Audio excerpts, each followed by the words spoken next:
Dear Tweety, once upon a time there was a little bird named Tweety. Tweety was always very curious and loved to explore the world around her. One day she saw a beautiful shiny object on the ground and flew down to investigate. It was a piece of glass.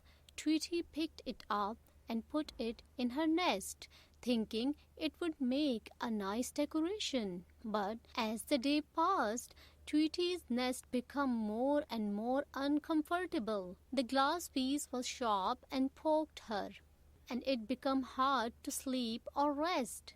Tweety realized that her curiosity had caused her pain and discomfort. From that day, Tweety learned to become more cautious and thoughtful before acting on her curiosity. She remembered to consider the consequences of her action before making a decision.